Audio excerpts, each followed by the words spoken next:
அருமை இரட்சகருமாகிய இயேசு கிறிஸ்துவின் பெயர் பெற்ற நாமத்தினாலே உங்கள் யாவருக்கும் என்னுடைய வாழ்த்துக்களை தெரிவித்துக் கொள்கின்றேன். பழைய ஏற்பாட்டின் காலத்திலே கர்த்தருடைய கரம் அமர்ந்து நாவை கொண்டு தீர்க்கதரிசிகள் பேசினார்கள் அல்லது தேவ மனிதர்கள் பேசினார்கள். புதிய ஏற்பாட்டின் காலத்திலே கர்த்தருடைய நாவு அமர்ந்தது, நம்முடைய கரங்கள் அற்புதங்களை நடத்துகின்றது. இன்று வரைக்கும் கர்த்தருடைய கரம் நம் ஒவ்வொருவரோடு கூட இருந்து அற்புதங்களையும் அதிசயங்களையும் நடத்தி கொண்டு வருகிறதை பார்க்கிறோம். எத்தனையோ நன்மைகளை தேவனிடத்திலிருந்து நாம் அனுபவித்துக் கொண்டுதான் இருக்கிறோம். நம்முடைய வாழ்க்கையை நாம் எங்கே இருக்கிறோம், எவ்வாறு இருக்கிறோம் என்பதற்கு ஏற்ற பிரகாரம் கடவுள் நமக்கு அனுக்கிரகங்களை அவர் செய்தார். முக்கியமாக சொல்ல போனால் நாம் எந்த இடத்திலே இருக்கிறோம், எந்த சூழ்நிலையை வாழ்ந்து கொண்டிருக்கிறோம், அதனாலே எனக்கு நன்மை இருக்கிறதா, இல்லை அதனால எனக்கு தீமை விளைவிக்கின்றதா என்று பார்ப்போம் என்று சொன்னால் அது நாம் வாழக்கூடிய அந்த வாழ்க்கையில் தான் அது அமைந்திருக்கிறது என்பதையும் நாம் தெரிந்து கொள்ள வேண்டும். இன்றைக்கு நாம் எடுத்துக்கொண்டதான ஒரு தலைப்பு அலங்கார வாசலிலே என்கிற ஒரு தலைப்பை கொண்டு இன்றைக்கு நான் பேசுகிறேன். ஒருவேளை இதற்கு முன்பதாக இந்த பகுதியை நான் பேசியிருக்கலாம், ஆனால் வேறொரு தலைப்பை நான் பேசியிருக்கக்கூடும், அல்லது நீங்க வேற யாருக்கையாவது இப்படிப்பட்ட செய்திகளை நீங்கள் கேட்டிருக்கலாம். ஆனால் கர்த்தர் இன்றைக்கு இந்த 1 to 10 வசனத்திற்குள்ளாக ஒரு 3 காரியங்களை உங்கள் மத்தியிலே நான் சொல்ல ஆசைப்படுகின்றேன். அதாவது உருவாக்கப்படும் இடம், உட்கார்ந்திருக்கிற இடம், உட்பிரவேசித்த இடம் என்று சொல்லி 3 காரியங்களை இன்றைக்கு நாம் இந்த அப்போஸ்தலர் 3வது அதிகாரம் 1 to 10 வசனம் வரைக்கும் உள்ள இந்த பகுதியிலே நாம் தியானிக்க இருக்கின்றோம். இந்த பகுதியை நாம் வாசித்தோம். தேவாலயத்தினுடைய அலங்கார வாசலிலே ஒரு மனிதன் உட்கார்ந்து கொண்டு அவன் பிச்சை கேட்டுக் கொண்டிருக்கிற ஒரு சம்பவத்தை நாம் எல்லாம் வாசிக்க கேட்டோம். அவன் எப்படிப்பட்டவன் என்பதை இந்த வேதம் நமக்கு தெளிவாக சொல்கிறது. நம்ம பார்க்கிறோம். 2வது வசனத்தை வாசிக்கிறோம். தன் தாயின் வயிற்றிலிருந்து சப்பானியாய் பிறந்த ஒரு மனுஷனை சுமந்து கொண்டு வந்தார்கள். தேவாலயத்திலே பிரவேசிக்கிற இடத்திலே பிச்சை கேட்கும்படி நாடோறும் அவனை அலங்கார வாசல் எனப்பட்ட தேவாலய வாசலை அண்டையிலே வைப்பார்கள். இந்த இடத்திலே தாயின் வயிற்றிலிருந்து பிறக்கும் பொழுதே சப்பானியாய் பிறந்த ஒரு மனிதன் என்று சொல்லி வேதம் அடையாளத்து காட்டுகிறதை இந்த இடத்தில் பார்க்கிறோம்.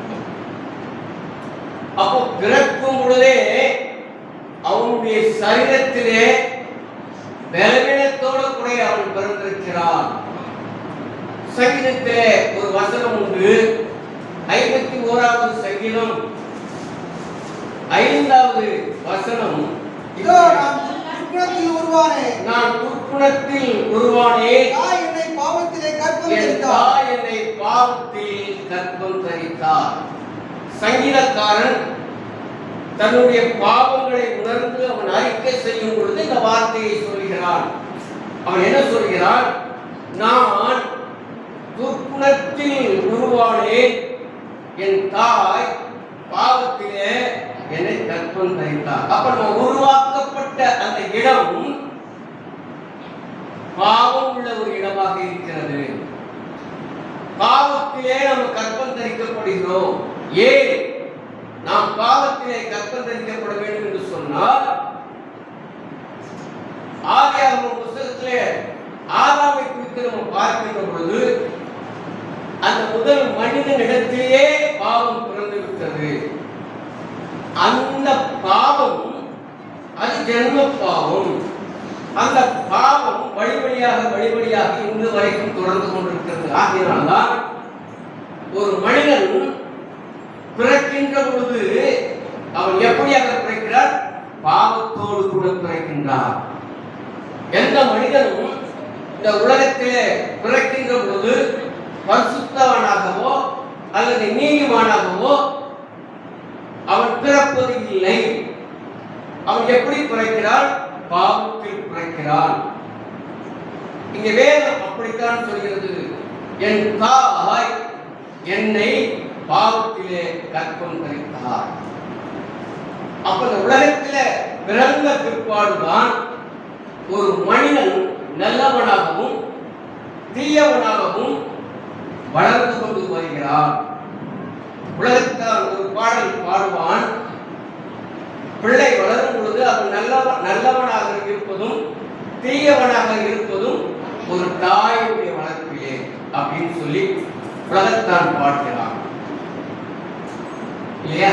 அப்போ அவன் சிறு குழந்தையிலிருந்து அவன் வளர்கின்ற பொழுது அவனை நல்ல பிள்ளையாக வளர்ப்பதும் அவனை கெட்ட பிள்ளைகளாக வளர்ப்பதும் யாருடைய கருத்தில் இருக்குது? ஒரு தாயுடைய கருத்தில்.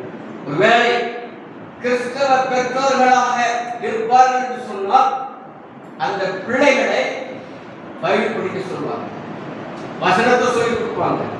குழந்தைய அனுப்புவாங்க, வசனத்தை சொல்லி கொடுப்பாங்க. முதல்ல சொல்லி கொடுக்குற வசனம் என்ன தெரியுமா? பிள்ளைகளுக்கு சொல்லி கொடுக்கிற முதல் வார்த்தை ஜீவா பூ நானே. அதுக்கப்புறமா அதுக்கப்புறம் எல்லா பெற்றோரும் சொல்லி கொடுக்கிற வசனம் இது. அப்போ ஏசாயா தன்னுடைய புத்தகத்தில் எழுதும் பொழுது உன்னுடைய பிள்ளைகள் கர்த்தரால் போதிக்கப்பட்டிருப்பார்கள் என்று சொல்லி எழுதுகிறார். என்று சொன்னால் ஒரு பிள்ளை வளர்கின்ற பொழுது அந்த பிள்ளை நல்ல பிள்ளையாகவும் தீய பிள்ளையாக வளர்வது தன்னுடைய பெற்றோருடைய அரவணைப்பிலே தான் இருக்கிறது என்பதை வேதம் வலியுறுத்தி சொல்லிக் கொண்டிருக்கிறது.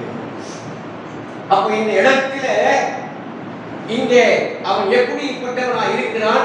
தாயின் வயிற்றிலேயே ஒரு குறைபாடு உள்ளவனாகவே வளர்கிறான். அவனுக்கு கைகால் வளர்ந்தது, கண்கள் வளர்ந்தது, காதுகள் வளர்ந்தது. அவனுடைய சரீரத்தில் உள்ள அத்தனை இல்லையா உருவங்களும் அங்கே அவனுக்கு வளர்ந்து வந்தது. ஆனால் எது மட்டும் வளரவில்லை? அவனுடைய கால்கள் மட்டும் வளரவில்லை. ஒரு சப்பானியாக சூமின காலுடையவனாக அவன் பிறந்திருக்கின்றான். அப்ப அவன் உருவாக்கப்பட்ட இடம் தாயின் வயிறு. அந்த தாயின் வயிற்றுக்குள்ளேயே அவன் ஒரு குறைபாடு உள்ளவனாக வளர்கிறான். அப்ப ஆவிக்குரிய வாழ்க்கையில ஒரு மகன் சப்பானியாக பலன் இல்லாதவனாக குறைபாடு உள்ளவனாக அவன் வளர்கிறான் என்று சொன்னால் அதுவும் தாயினிடத்திலிருந்துதான் என்பதை மறந்துவிடக்கூடாது. அப்போ ஒரு பிள்ளை இல்லையா கடவுளுடைய காரியங்களை அவன் வளர்ந்து வருகிறதை பார்த்து அந்த தாய் தகப்பன்மாராக இருந்தாலும் சரி, மற்றவர்களாக இருந்தாலும் சரி, இந்த பிள்ளைய ஒரு தாய் தகப்பன்மார் நல்லா வளர்த்துருக்குறாங்க அப்படின்னு சொல்லுவாங்க. சில பிள்ளைகளை பார்த்தா இந்த பிள்ளையா இது எப்படித்தான் தாய் தகப்பன் வளர்த்தாங்களோ என்று சொல்வதும் உண்டு.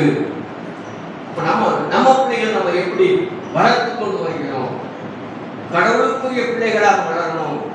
ஒரு குறைபாடும் அந்த பிள்ளைகளிடத்துல சொல்லக்கூடாத அளவுக்கு அந்த பிள்ளைகளை என்ன செய்யணும்? வளர்க்க வேண்டியது நம்முடைய கடமையாக இருக்கிறது. 139வது சங்கீதத்துல நம்ம வாசிக்கிறோம் 15, 16. நான் ஒளித்தலத்திலே உண்டாக்கப்பட்டு பூமியின் தாழ்விடங்களிலே காணப்பட்ட போது என் எலும்புகள் உமக்கு மறைவாயிருக்கவில்லை. என் கருவை உம்முடைய கண்கள் கண்டது. என் அவயவங்களில் ஒன்றாக இல்லாத போதே அவைகள் அனைத்தும் அவைகள் ஒருவேற்படும் நாட்களும் உமது புஸ்தகத்தில் எழுதியிருக்கிறது. கேட்டுக்கொண்டிருக்கிற அருமையான கர்த்தருடைய பிள்ளைகளை, நம்முடைய சரீர வளர்ச்சியை நாம் உருவாக்கப்படுவதற்கு முன்பதாகவே இந்த வேத புஸ்தகத்தில் கடவுள் எழுதி வைத்து விட்டார். அப்படி அவர் எழுதி வைத்ததன் பிரகாரம் நாம் பிறந்திருக்கிறோம். அப்போ இத நம்ம உருவாக்கப்பட்ட இந்த சந்ததி அல்லது இந்த உருவம், இந்த மனிதன் உலகத்திலே வந்த பிற்பாடு தாய் தகப்பனிடத்திலே அந்த பொறுப்பை கடவுள் விட்டு விடுகிறார். தாயின் வயிற்றில் இருக்கும் பொழுது அவர் காப்பாற்றிக் கொண்டு வருகிறார். ஆனால் இந்த உலகத்திற்கு அந்த மனிதன் வந்த பிற்பாடு அது ஒரு தாயும் தகப்பனும் அவர்களை உருவாக்குகிறார்கள். அப்ப அவன் நல்லவனாகவும் தீயவனாகவும் உருவேற்கப்படக்கூடியதான இடம் எது என்று சொன்னால் தன் தாயும் தகப்பனும் அவனோட கூட இருக்கும் பொழுதுதான். அப்ப அவன் வளர்கிறான், அவன் உருவாக்கப்படுகிறான், ஒரு நல்ல மனிதனாக உருவாக்கப்படுகிறான். இன்னொரு இடத்துல அவன் தீயவனாகவும் உருவாக்கப்படுகிறான். தீயவனாக எங்க உருவாக்கப்படுகிறான் என்று சொன்னால் அவன் இருக்கிற இடம் வளர்ந்த பிற்பாடு அவன் சேரக்கூடாத இடத்துல போய் சேருகின்ற பொழுது அங்கே அவனுடைய சேர்க்கையின் பலனாக அவனுடைய வாழ்க்கை தாறுமாறாக போகின்றது. அப்ப அவன் இருக்கிற இடத்தை பொறுத்து தான் அவன் உருவாக்கப்படுகிறான். தாய் தகப்பன்கிட்ட இருக்கிற வரைக்கும் அவன் நல்ல பிள்ளையாக உருவாக்கப்படுகிறான். ஆனால் அவனுக்கென்று ஒரு சுயம் வருகின்ற பொழுது, அவனுக்கென்று ஒரு பகுத்தறிவு வருகின்ற பொழுது, அவன் சுயத்தினாலே தன்னுடைய மாம்சத்தினாலே அவன் தீயவனாக அவன் வளர்க்கப்படுகிறான். நல்ல உதாரணம் நம்ம எடுத்துக்கொண்டோம்னு சொன்னா இளைய மகன். இளைய மகன் தன் தகப்பனிடத்துல இருக்கின்ற பொழுது அவன் நல்லவனாகத்தான் வாழ்ந்தான். ஆனால் அவனோடு கூட சேர்ந்த சில நண்பர்கள் மட்டும் அவனை கெட்டவனாக மாற்றுகிறது. ஆசைகளை செய்யும்படியாய் தூண்டச் செய்கின்றது. ஆசை வார்த்தைகளை பேச வைக்கின்றது. சிற்றன்களை செய்யும்படியாய் தூண்டுகிறது. இவற்றின் மூலமாக அவன் கெட்டவனாக உருவாக்கப்படுகின்றான். அவனுடைய நிலைமையை நீங்கள் பார்த்தீங்கன்னு சொன்னா லூக்கா 15வது அதிகாரம் எப்படி இருக்கு? 16, 17 பன்றிகள் திரிகிற தவிட்டினாலே தன் வயிற்றை நிரப்ப ஆசையாயிருந்தான். ஒருவனும் அதை அவனுக்கு கொடுக்கவில்லை. அந்த பன்னிக்கு கொடுக்கக்கூடிய அந்த தீவனம் கூட இல்லாமல் இருக்கின்ற அந்த சூழ்நிலையில புத்தி அவனுக்கு தெளிவாக்கப்படுகிறது. என் தகப்பனுடைய கூலிக்காரர் எத்தனையோ பேர் பூர்த்தியான சாப்பிட்டு கொண்டிருக்கிறார்கள், நானோ பசியினால் சாகிறேனே. அவன் இருந்த இடம், அவன் உருவாக்கப்பட்ட ஒரு இடம் அவனை கேடுகட்டவனாக மாற்றிவிட்டது. இப்போ அவனுக்கு அவனுடைய நிலைமை பன்றி தின்னக்கூடிய தவிழ் கூட அவனுக்கு கிடைக்கவில்லை. அவனுடைய நிலைமை பரிதாபம். இன்றைக்கு நம்முடைய பிள்ளைகள் உருவாக்கப்படக்கூடிய இடம் எப்படிப்பட்டதாக இருக்கின்றது? ஒவ்வொரு பெற்றோர்களும் சிந்திக்க வேண்டிய ஒரு காரியம். நம்முடைய பிள்ளைகளுடைய உருவாக்கப்படக்கூடிய இடம் எப்படிப்பட்டது? எப்படி உருவாக்கி கொண்டிருக்கிறோம்? அவர்கள் எப்படி உருவாகி வளர்ந்து கொண்டிருக்கிறார்கள்? நம் அனுதினமும் கவனிக்க வேண்டியது நம்முடைய பொறுப்பு. இடத்துல இவனுடைய நிலைமை பரிதாபம். பசியினால் வருந்துகிறான். அப்பொழுதுதான் அவன் புத்தி தெளிகின்றது. இன்னைக்கு அநேக வாழிப்புடைய நிலைமைகள் இன்றைக்கு இதுதான். வாழி பிள்ளைகளே, கர்த்தருடைய வார்த்தைகள் உங்களுக்கு எச்சரிப்பாய் வருகின்ற பொழுதே உங்களை மாற்றிக் கொள்ளுங்கள். இந்த நாள் உங்களுக்கு எச்சரிப்பு கொடுக்கிற ஒரு நாளாக கூட இருக்கலாம். இதை நீங்கள் தவறவிட்டால் உங்களுடைய வாழ்க்கை பரிதாபத்துக்குரிய ஒரு வாழ்க்கையாக மாறிவிடும். ஆகையாலே நாம் என்ன செய்ய வேண்டும்? நம்முடைய வாழ்க்கையில உயர வேண்டும், நம்முடைய வாழ்க்கையில முன்னேற வேண்டும் என்கிற சூழ்நிலைகள் மாறி மாறி நம்முடைய வாழ்க்கையில் வரும். அதே நேரத்தில் சில குறைபாடுகளும் நம்முடைய வாழ்க்கையில வரத்தான் செய்யும். அப்படி வரக்கூடிய சூழ்நிலைகளில் நம்முடைய குறைபாடுகளை எண்ணி நாம் எதிலே குறைந்திருக்கிறோம், எதிலே நாம் தனிந்து போயிருக்கிறோம் என்பதை நாம் நினைத்து தேவனிடத்திலே வேண்டுதல் செய்கிறவர்களாக இருக்கிறோம். இவன் புத்தி தெளிந்த போது தன் தகப்பனுடைய வீட்டை அவன் எண்ணி பார்க்கிறான். இன்றைக்கு ஒவ்வொரு வாலிபனும் சிந்திக்க வேண்டிய அந்த காரியம் என்னன்னா இதுதான். நமக்கு குறைபாடு வரும் பொழுது, நமக்கு கேடுகள் வரும் பொழுது, நமக்கு புத்தி தெரிகின்ற பொழுது நேரத்துடைய தகப்பன் வீட்டை சிந்திக்க வேண்டும். நம்முடைய தகப்பன் எப்படிப்பட்டவர், நம்ம எப்படி பராமரித்தார், நம்ம எப்படி நமக்கு சொல்லிக் கொடுத்தார் என்பதை நாம் ஒவ்வொரு நாளும் நினைவு கூறி நம்மை மாற்றிக்கொள்ள வேண்டியது நம்முடைய கடமையாக இருக்கிறது. அவன் பவுல் ரோமருக்கு எழுதும்போது ஒரு காரியத்தை சொல்லுவார். ரோமருக்கு எழுதும் நிருபம் 7வது அதிகாரம்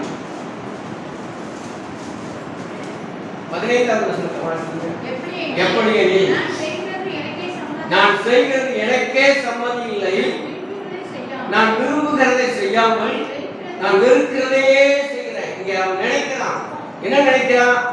நான் செய்கிறது எனக்கே சரியில்லை, நான் என்னுடைய வாழ்க்கை எனக்கே சரியில்லாம போகுது, நான் பண்ற ஒவ்வொரு காரியம் எனக்கே பிடிக்கல. ஆனா நான் விரும்புகிற செய்யாமல் நான் வெறுக்கிற காரியத்தையே என்ன செஞ்சிருக்கிறேன், செய்து கொள்கிறேன். காரணம் என்ன? நான் இருக்கிற இடம் அப்படிப்பட்ட இடம். அதனாலதான் நான் எதை வெறுக்கிறேனோ அதைத்தான் செஞ்சுட்டு இருக்கிறேன்.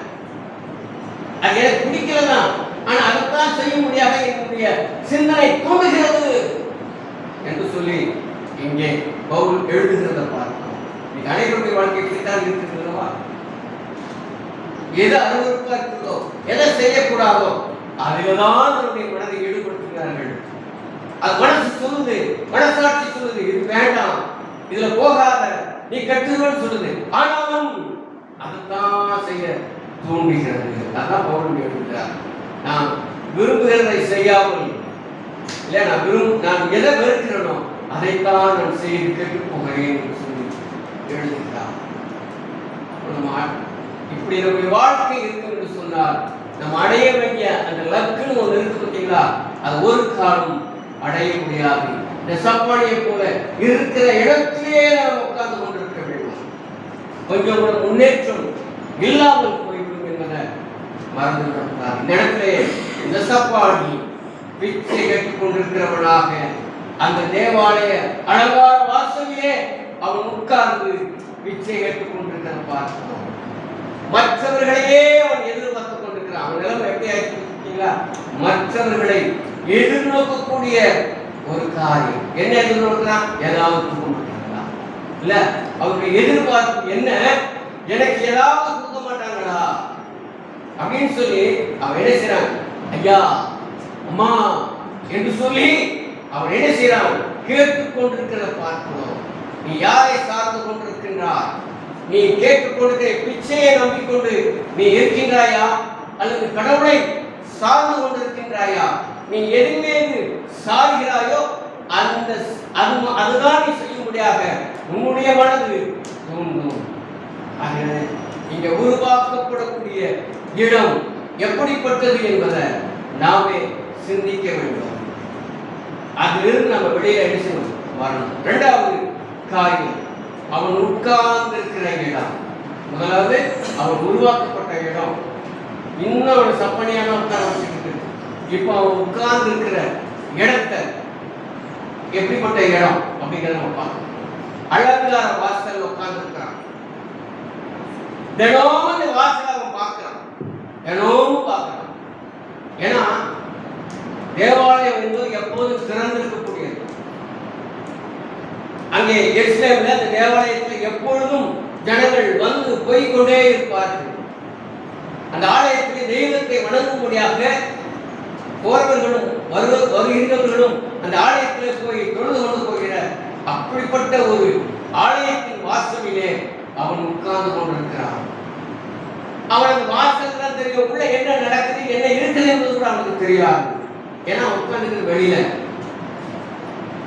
அப்ப அவனுக்கு தெரிஞ்சதெல்லாம் அந்த உட்கார்ந்து இடம் மாற்றணும். அந்த வரண்டா தான். அந்த வரண்டாவில் உட்கார்ந்துட்டு வரவங்களையும் போறவங்களையும் அவன் பார்த்துட்டு இருக்கிறான். உள்ள என்ன நடக்குது என்பது அவனுக்கு தெரியவே தெரியாது. அது அவன் கேட்டு பெற்றுக்கொள்கிற ஒரு இடமாக இருந்துச்சு. அவனுடைய அன்றாட தேவைகளை சந்திக்கக்கூடிய ஒரு இடமாக அந்த இடம் இருந்தது. அந்த இடத்துக்கு அவன் வரலன்னு சொன்னா அவனுடைய தேவைகள் அவனுக்கு சந்திக்கப்படாது. அதுதான் அவனுடைய ஆதாரமாக அவனுக்கு இருந்தது. அப்படிப்பட்ட ஒரு இடத்திலே அவன் இருக்கிறான் இல்லையா? கேட்டு பெற்றுக்கலாம். உள்ள வந்தாலும் கேட்டு வாங்கிக்கலாம், வெளியே இருந்தாலும் கேட்டு வாங்கலாம். வெளியே கேட்டு வாங்குறது பிச்சை, உள்ள கேட்டு வாங்குறது ஆசீர்வாதம். நீ ஆலயத்துக்குள் வந்தால் ஆசீர்வாதம், நீ வெளியே இருந்து கேட்டால் பிச்சை. இவனுடைய நிலைமை அப்படித்தான் இருக்கிறது. ஆனால் ஒரே வார்த்தை தான், கேட்டு பெற்றுக் கொள்வது. ரெண்டுக்கும் வித்தியாசம் இருக்கின்றது இல்லைங்களா? உள்ளே வந்தால் தேவனிடத்தில் கேட்டு பெற்றுக் கொள்ளலாம். அது நம்முடைய ஆவிக்குரிய அத்தனைகளையும் ஆசீர்வாதங்களையும் கேட்டு பெற்றுக் கொள்ளலாம். ஆனால் வெளியே கேட்டு பெற்றுக் கொள்வது உன்னுடைய சரீரத்தை மாத்திரம் நான் கேட்டு பெற்றுக் கொள்ளவில்லை. ஒண்ணு செய்ய முடியாது. இன்னைக்கு ஆண்டவரிடத்தில் நம்ம எதை கேட்டுக்கொண்டிருக்கிறோம்? என்னுடைய சரீரத்திற்கு உண்டான, என்னுடைய வாழ்க்கைக்கு உண்டான அத்தனை காரியங்களை நம்ம கேட்டு வாங்கி கொண்டிருக்கிறோமா? இல்ல, இந்த காரியத்தை காட்டியும் என்னுடைய ஆவிக்குரிய வாழ்க்கையை நான் இப்படியாக வாழணும் சொல்லி நம்ம ஆண்டவரிடத்துல கேட்டு பெற்றுக்கொள்ளக்கூடிய நிலையில நம்ம கேட்கணுமா? அப்ப நம்ம இந்த இடத்தை பார்க்கின்ற பொழுது நம்முடைய இடம் ஆலயத்திற்கு வெளியவா ஆலயத்திற்கு உள்ளேவா என்பதை நாம தான் தீர்மானித்துக் கொள்ள வேண்டும். ஒருவேளை நம்ம நினைக்கலாம், நான் ஆலயத்துக்குள்ளதானே இருக்கிறேன் அப்படின்னு நீங்க நினைக்கலாம், உண்மைதான். ஆனால் இந்த இருதயம் ஆலயத்துக்குள்ள இல்லை. இந்த இருதயம் ஆலயத்துக்குள்ள இல்லை. அது ஊர் சுத்தி நான் கறி வாங்க போகலாமா, இல்லை ட்ரெஸ் வாங்க போகலாமா, இல்லை என் நண்பனை பார்க்க போகலாமா, இல்லை அதை செய்யலாமா இதை செய்யலாமா என்று சொல்லி ஆலயத்துக்குள்ள உட்கார்ந்திருந்தாலும் இது என்ன செய்து அலைச்சடிப்பட்டு கொண்டிருக்கிறது. அப்ப ஆலயத்துக்கு வெளியே தானே நம்ம இருக்கிறோம் அப்படின்னு சொல்லி இந்த இடத்துல இந்த கருத்துக்கள் சொல்லுகிறத நம்ம பார்க்கிறோம். ஒரு மனிதனை பற்றி உங்களுக்கு சொல்றேன். மார்க் எழுதின சுவிசேஷம் 3வது அதிகாரம் 1 வசனத்தை வாசிங்க. மறுபடியும் அவர் ஜெபாலயத்தில் பிரவேசித்தார். அங்கே சூம்பின கையுடைய ஒரு மனுஷன் இருந்தான். ஓய்வு நாளில் சுத்தமாக்கினார். அவர் பேரில் குற்றம் சாட்டலாம் என்று அவர்கள் நோக்கம் வைத்தார். இந்த இடத்துல ஒரு மனிதன் நம்ம பார்க்கிறோம். இந்த மனிதன் எப்படிப்பட்ட மனிதன்? கை சூம்பின கையுடைய ஒரு மனிதனாக இருக்கிறான். அவன் சப்பாடி கால் சூம்பினவனாக அங்க உட்கார்ந்து இருக்கிறான். ஆனா இவன் எங்க இருக்கிறான் தெரியுங்களா? இவன் எங்க இருக்கிறான்? கைவி சூழ்நிலை இவன் எங்க இருக்கிறான்?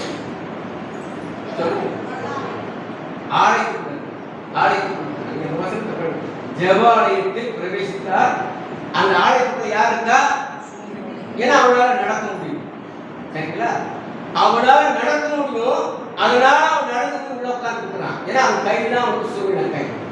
அப்போ இவன் சூழ்நிலை கை உடையவனா இருந்தாலும் அவன் தேவனுடைய ஆலயத்துக்குள்ள பிரவேசித்து ஆண்டவரிடத்துல கேட்க வேண்டியதை கேட்டு அவன் பெற்றுக்கொண்டு இருக்கிறான். இவனுக்கு கால் சூழ்நிலை இருந்ததுனால ஆலயத்துக்குள்ள வர முடியல. வெளியே இருந்து தன் சரீர தேவைகளை மாத்திரம் சந்தித்துக் கொண்டிருக்கிறான். ஆனா இந்த மனிதன் இரண்டையுமே சந்திக்கிறான். இவனுக்கு கிடைத்தது என்ன?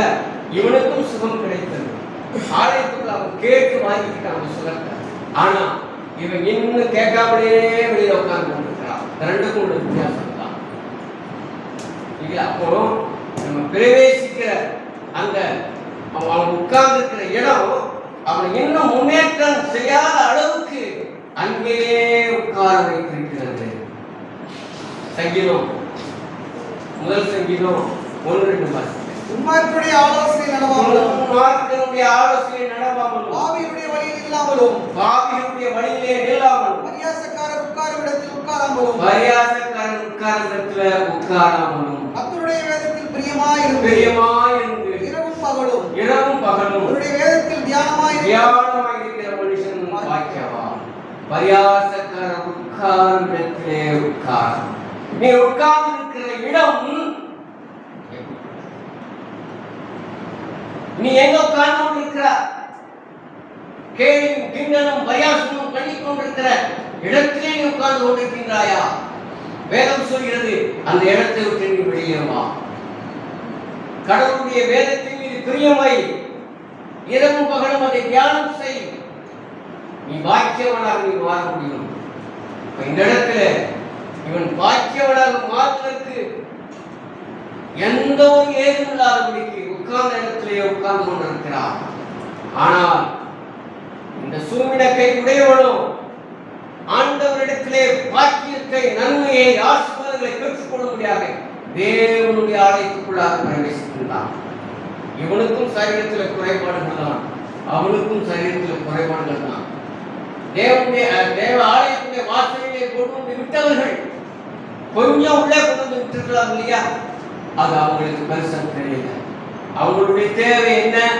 எங்களுக்கு அன்றாட தேவை இருந்தால் போதும், என்னுடைய சரீர தேவை சந்தித்தால் போதும் என்கிற நோக்கோடு கூட தினமும் அந்த உட்கார்ந்த இடத்திலே உட்கார்ந்து கொண்டு பிச்சை கொண்டிருக்கான். ஆனால் இவனும் குறைபாடு உள்ளவன் தான். இவனுடைய பார்வை எப்படி இருந்தது என்று சொன்னால், எனக்கு சரீர தேவையும் வேணும், ஆவிக்குரிய தேவை வேணும் சொல்லி தேவனுடைய ஆலயத்துக்குள்ளாக பிரவேசித்தார். நீ உட்கார்ந்து இருக்கிற இடம் எங்க? பரியாசக்காரன் உட்கார்ந்த இடத்திலே நீ உட்கார்ந்து கொண்டு இருப்பேன் சொன்னால் பரிதாபம், ஆண்டவருடைய ஆசீர்வாதங்களை நீ என்ன செய்ய முடியாது, பெற்றுக்கொள்ள முடியாது.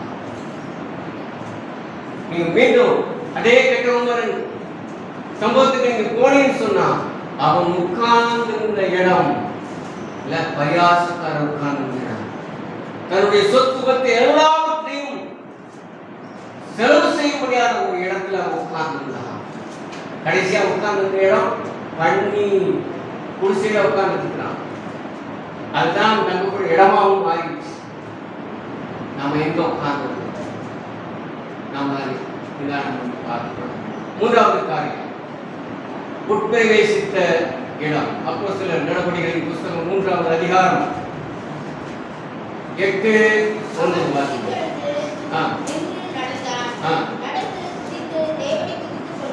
தேவனை துதித்துக் கொண்டு அவர்களுடனே கூட தேவாலயத்திற்குள் பிரவேசித்தான். அவன் நடக்கிறதையும் தேவனை துதிக்கிறதையும் ஜனங்கள் எல்லாரும் பார்த்தார்கள். இல்லையா? மூன்றாவது, உட்பிரவேசித்த இடம்.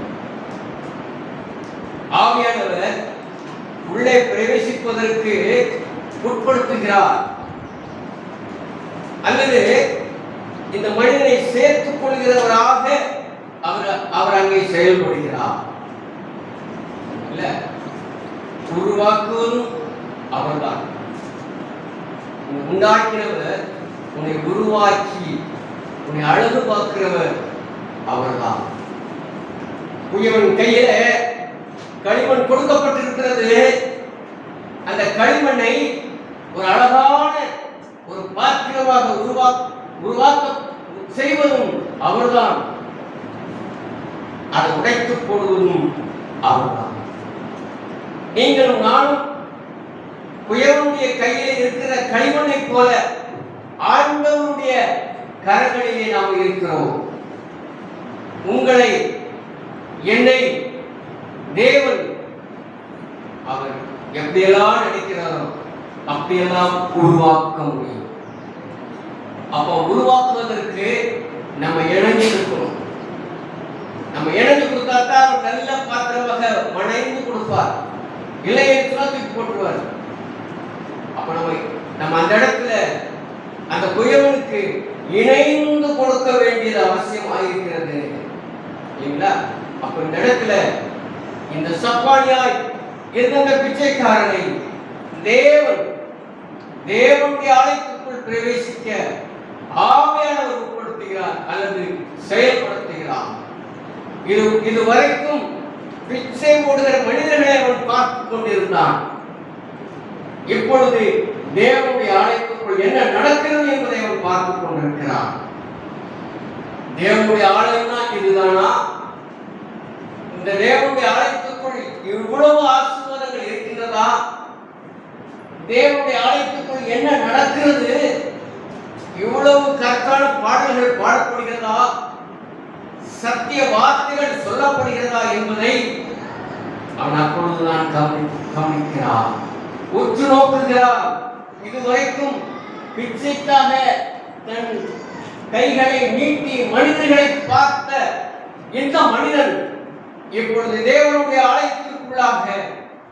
ஆலயத்துக்குள் நடக்கிற ஒவ்வொரு சம்பவங்களையும் ஆராதனைகளையும் பார்த்து ஆச்சரியப்படக்கூடியவனாக பார்க்கிறான். இன்னும் சொல்ல போனால் அந்த ஆலயத்துக்குள் ஆண்டவரையே அவன் பார்க்கிறார். எத்தனை பேருக்கு அந்த நம்பிக்கை இருக்கிறது? இந்த ஆலயத்துக்குள்ள நான் வரும்பொழுது ஆண்டவரை பார்க்கிறேன் என்ற நோக்கத்தோடு எத்தனை பேர் ஆலயத்துக்குள்ள வரீங்க? அவங்க தான் ஆசைப்பட்டு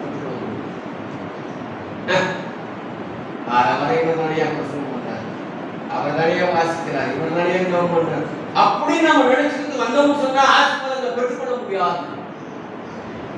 நம்முடைய நோக்கம், நம்முடைய சிந்தனை அத்தனையும் இன்றைக்கு கடவுள் என்ன பேசுவார், என்னோட கூட என்ன வார்த்தைகளை பேசுவார் என்கிற நோக்கோடு கூட நான் ஆண்டவரை இன்றைக்கு நான் ஆலயத்தை பார்ப்பேன் என்கிற அந்த சிந்தனையோடு கூட, விசுவாசத்தோடு கூட, நம்பிக்கையோடு கூட நாம் வருவோம் என்று சொன்னால் ஆண்டவரை நாம பார்க்க முடியும். ஆண்டவர் செய்கிற நன்மைகளையும் நாம் என்ன செய்ய முடியும்? பார்க்க முடியும். இல்லை 7வது வசனத்தை வாசிக்கிறோம். வலது கையினால் அவனை பிடித்து தூக்கி விட்டான், உடனே அவனுடைய கால்களும் கரங்களும். இப்போ அவன் எப்படிப்பட்ட ஒரு மனிதனாக இருக்கிறார்? பலனுள்ள ஒரு மனிதனாக இருக்கிறார். தேவனுடைய ஆலயத்துக்கு நீ வந்தா உன்னதமான பலன், ஆவியானவருடைய பலன் கிடைக்கும். இது சத்தியம். ஆவியானவர் பேசிக் கொண்டிருக்கிறார். நீ தேவனுடைய ஆலயத்துக்குள் இப்படிப்பட்ட ஒரு சிந்தனையோடு கூட வருவாய் என்று சொன்னால் உன்னதத்தின் பலனை நீ பெற்றுக்கொள்ள முடியும். இந்த சரீரத்துக்குரிய பலன் ஆட்டோமேட்டிக்கா கிடைக்கும். இந்த ஆவிக்குரிய பலனை நீ பெற்றுட்டேன்னு சொன்னா நீ எதற்கும் தயங்க மாட்ட. அந்த பலன் தைரியமாய் உன்னை கிருபாசனத்தாண்டில கொண்டு வந்து சேர்க்கும். ஒவ்வொரு வாரம் ஒவ்வொரு நாளும் மறந்துடக்கூடாது. நமக்கு தேவை, இன்றைக்கு நமக்கு தேவை தேவனுடைய பலன், உன்னதத்தின் பலன் நமக்கு தேவை என்பதை நீங்கள் நானும் மறந்து விடக்கூடாது. இல்லையா? ஒரு வருஷத்தை நீங்க வாசிங்க. எபிரேயர் 4வது அதிகாரம் 16வது வசனம். ஆதலால் இரக்கத்தை பெறவும் ஏற்ற சமயத்தில் சகாயம் கிருபையை அடையவும் தைரியமாய் கிருபாசனத்தண்டையிலே சேரக்கடவும். நீ தேவனுடைய ஆலயத்துல உள்ளே பிரவேசிக்க வேண்டும் என்று சொன்னால், இரக்கத்தை பெற்றுக்கொள்ள வேண்டும் என்று சொன்னால், தேவனிடத்திலிருந்து சகாயத்தை பெற்றுக்கொள்ள வேண்டும் என்று சொன்னால் தைரியமாய் பிரவேசிக்க உன்னதமானவருடைய பலன், தேவனுடைய பலன் அவசியம். நீ அந்த தைரியத்தை பெற்றுக்கொள்ள வேண்டும் சொன்ன ஆவியானவர் உனக்கு உதவி செய்யும். அந்த பலத்தோடு கூட நீ தேவனுடைய ஆலயத்தை பிரவேசிக்க. இந்த மாதிரி வயசு எனக்கு தெரியுங்களா? இந்த சப்பானிக்கு வயசு எனக்கு தெரியுங்களா? வாசிக்கலாமே. 40 வயசு. கரெக்ட். யார் சொன்னது? 40 வயசு. அடுத்த அதிகாரத்தில் நீங்கள் வாசிக்க முடியும். 40 வயது வரைக்கும் அவன் தாயின் வயிற்றிலிருந்து பிறந்த ஒரு சப்பானியாக வாழ்ந்து கொண்டிருந்தான். கொஞ்சம் யோசனை கொடுப்பாங்க. 1 வருஷம் 2 வருஷமா 40 வருஷம் இந்த மனுஷன் ஒரு கால் இல்லாதவனாக ஆலயத்தினுடைய வாசலிலே உட்கார்ந்து 40 வருஷமா பிச்சை கட்டி கொண்டிருக்கிறான். இன்றைக்கு அவன் விடுதலை அடைச்சிட்டான். எத்தனை பேர் எத்தனை வருஷமா ஆண்டவர் அறியாம துர்க்குணத்துல போலியான வாழ்க்கையில கெட்டுப்போன வாழ்க்கையில சீர்கேடான வாழ்க்கையில இன்னும் தேவனை அறியாமல் வாழ்ந்து கொண்டிருக்கிறார். இல்ல கட்டணத்துக்கு போகணும். இந்தியாவில் இருக்கக்கூடிய மனிதர்கள் அநேக அவருடைய வாழ்க்கையை சப்பானிகளாக நடக்க முடியாதவர்களாக ஆண்டவரை பார்க்க முடியாதவர்களாக வாழ்ந்து கொண்டிருக்கிறார்கள். இவர்களெல்லாம் எழுப்புதலை பெற வேண்டுமே என்று சொல்லித்தானே நாம் ஜபித்துக் கொண்டிருக்கிறோம். இந்திய தேசத்தினுடைய எழுப்புதலுக்காக நம்ம ஒவ்வொரு ஜெபம் பண்றோம் இல்லைங்களா? நம்முடைய கிராமம் எழுப்புதல் அடையும் சொல்லி நம்ம ஜெபம் பண்ணி கொண்டிருக்கிறோம். நம்முடைய திருச்சபை எழுப்புதலை பெற வேண்டும் என்று சொல்லி நம்ம ஜெபம் பண்ணி கொண்டிருக்கிறோம் இல்லைங்களா? இன்னும் நம்ம எழுப்புதல் இல்லாமல் இருப்போம் என்று சொன்னால் நம்ம யார் அப்படின்னு சொன்னா இந்த மனிதனை போல நம்ம ஒரு சப்பானியாக இருக்கும் அப்படின்னு சொன்னா வேறொரு காரியம் நம்ம செய்யணும். மனம் திரும்பணும். நான் பாவி என்பதை ஒத்துக்கொள்ளணும். நம்ம இதை செய்யும் பொழுது ஆண்டவர் நம்மை குணப்படுத்துவார், நம்மை சுகப்படுத்துவார், நமக்கு பலனை கொடுப்பார் இல்லையா?